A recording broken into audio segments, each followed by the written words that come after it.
सो अभी नीट के जस्ट 2 महीने पहले अगर रिवीजन के बाद कोई अगर कुछ इंपॉर्टेंट चीज़ बताए वो है test, mock test. So in this video, I'll be talking about mock test and how was like my strategies to give mocks and how many tests I have given during my NEET preparation time, and like which institutions and how many, what are the schedule for this mock test and how to analyze, how to utilize this mock test. Everything will be in this video. So it's a very effective video for all of you who are preparing really well and doing very hard work in this preparation time. And these 2 months are very important, very crucial for you. Like these 2 months, it's a game changer for all of you who are doing really well, because you have done all the things, all the topics very well. You have done your revisions, and if you want to see about how to do revision, you can go through my first video about revision, just recently updated. And now it's a second video of that particular series, ki how to analyze, how to do test, how much time you should go for the test, all these things. So it's a very important video for all of you. Just keep watching till the end and it will be very effective for all of you. So let's start the video. But before that, hello everyone, myself Sayan Karmakar, a secondary MA student at AIIMS Bhubaneswar. So I think you already know ki like my journey was not that much amount of easy like all of other and I was from a village, but like particularly like I didn't know about NEET that much at that particular time. So it was really hard for me to come from that like part of life and to here at AIIMS. It was really tough for me, I think. And most important thing from 540 to 705, it was the very important time, was like the last 2 months or last 3 months for me, I think. Cause like Rishabh sir, I have followed Rishabh sir properly. So Rishabh sir always tell me give as much as possible test. जितना हो सके test दो, जितना हो सके test दो and revision करो. So it was very if you know now, it's very important to give test whatever is possible, how many is possible. There is no limit कि मुझे 30 देना है, 40 देना है, 50 देना है. There is no limit. Whatever is possible, give test. And there is no such institution कि इतना ये सब institution को देना है, ये किसका नहीं देना है, ऐसा भी कुछ नहीं है. हाँ, there should be a priority order कि किसका पहले देना है, किसका देना ही है, उसके बाद तुम अंदर जा सकते हो. So I'll be talking about all these things. So पहले आते हैं like कौन सा टेस्ट देना चाहिए, like institution का टेस्ट देना चाहिए.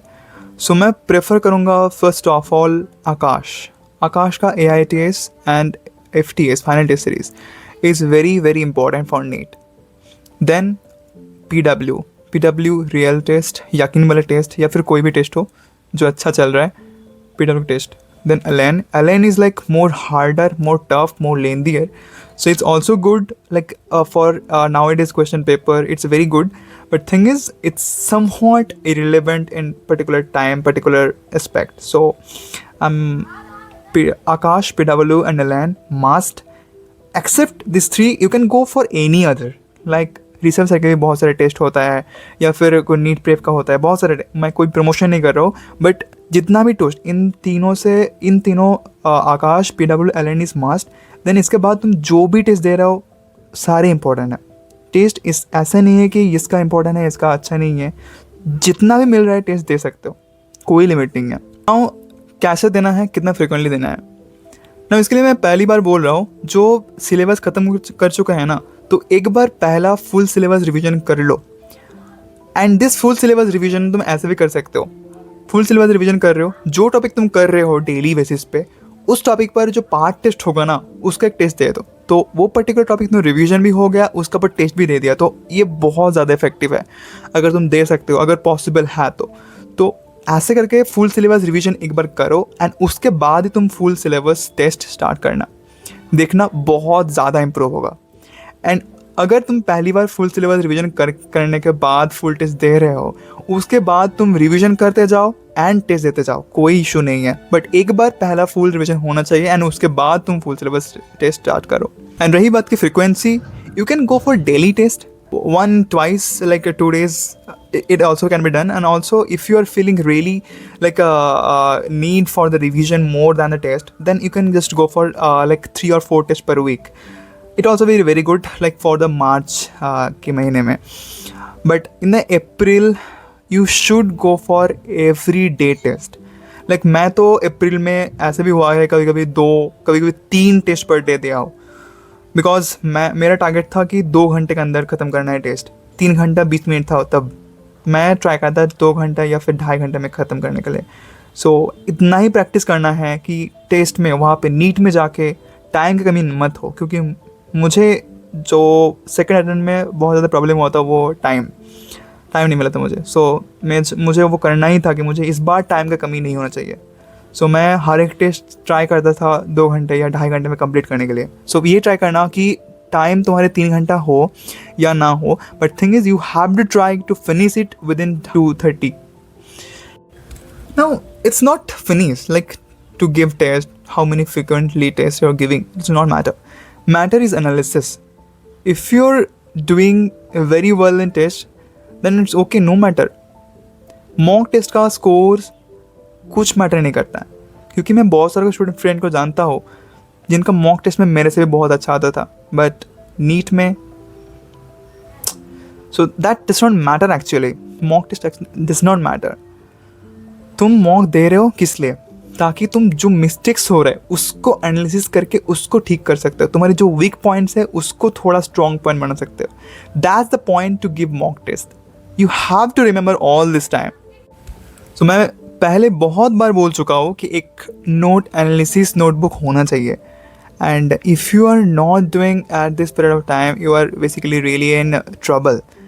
नाउ अगर तुम नहीं बनाए हो अभी भी बना लो, बहुत अच्छा काम आएगा. फुल टेस्ट में अगर तुम एनालिसिस नहीं कर रहे हो तो there's lots of problem. So analysis is very very must for this amount of time, because last के कुछ दिनों में ना वो एनालिसिस नोटबुक एक बार देखना, तुम्हें पता चल जाएगा कहाँ पे मिस्टेक्स हो रहे ज़्यादा, क्योंकि सिली मिस्टेक ज़्यादा होता है. जो हार्डवर्क करता है जो बंदा पढ़ा है, पूरा ईयर पढ़ा है, ठीक से पढ़ा है, एंड जो अच्छा बच्चा है उसका सिली मिस्टेक ज़्यादा होता है. प्रॉब्लम वहीं पर होता है, मुझे बहुत सारा होता था. एंड अगर तुम वो नोटबुक एक बार देख लो ना तो पता चल जाएगा कहाँ पे सिली मिस्टेक हो रहा है, कैसा मिस्टेक हो रहा है, वीक कहाँ पे है मेरा, कॉन्सेप्ट वीक कहाँ पे है, फॉर्मूला कहाँ पे भूल जा रहा है, सब कुछ पता चल जाएगा. तो analysis is must. Last but not the least best thing is, सब लोग अभी सोच रहे हैं कि मेरा तो 530 आ रहा है, मेरा 550 आ रहा है, 600 के प्लस नहीं आ रहा है, या फिर 650 नहीं आ रहा है. बट द थिंग इज अभी पैटर्न अलग हो गया. You have to understand that. अभी 700 नहीं आएगा, 650 is not possible now. Like अभी क्वेश्चन का पैटर्न, क्वेश्चन का toughness, hardness is very very higher level. So you should not think like मुझे तो नहीं हो रहा है भाई, मुझे तो 650 नहीं मिल रहा है. ऐसा नहीं होगा भाई. अगर तुम्हारे 600 के अराउंड मार्क्स है, you are in a very very good preparation time. You have to understand that. And last में मैं यही बोलना चाहूँगा, देखो मॉक टेस्ट को ऐसे मत दो कि यही सब कुछ है, मेरा कम आ रहा है, 300-400 आ रहा है तो मेरा नहीं होगा सिलेक्शन. मैं पहली बार में बोल चुका हूँ, मॉक्स अच्छे से दो, ऐसे कि like it's a preparation time, it's your time, it's your opportunity to make you better, to make your preparation better. So ऐसे सोच के अगर तुम मॉक दे रहे हो ना, तुम्हारा जो मॉक्स का लेवल है, मॉक्स का स्टैंडर्ड है, वो बहुत ज़्यादा अच्छा हो जाएगा, एंड तुम्हारा प्रिपरेशन लेवल भी बहुत अच्छा हो जाएगा. तो just give like this. And कभी भी गिव अप मत करना. लाइक मैं अगर 194 से गिव अप कर देता या फिर 540 के बाद गिव अप कर देता, इतना हार्ड वर्क करने के बाद मुझे क्यों नहीं मिला, बाकियों को मिल गया, मुझे क्यों नहीं मिला, गिव अप कर देता भाई. ऑप्शन था मेरे पास भी, बहुत अच्छा ऑप्शन था. बहुत लोग बोले भी थे कि लाइक मत दो, इतना पैसा खर्च हो गया आकाश में, फिर भी नहीं, मत दो और टाइम लॉस्ट होगा, बहुत लोग बोले थे. But thing is your dream is to becoming a doctor. So you just can't leave it. You have to stick to it. You have to. And I know you are strong and you can do it. So thank you all. That's it for today. If you are feeling any problem, just comment me. I can clear all of your doubts and join my Telegram channel. And I'm clearing all the doubts. And if you like feel any amount of topics for like a video, I can also make them. Just comment me and I will reply all those things. So thank you all. Bless you all.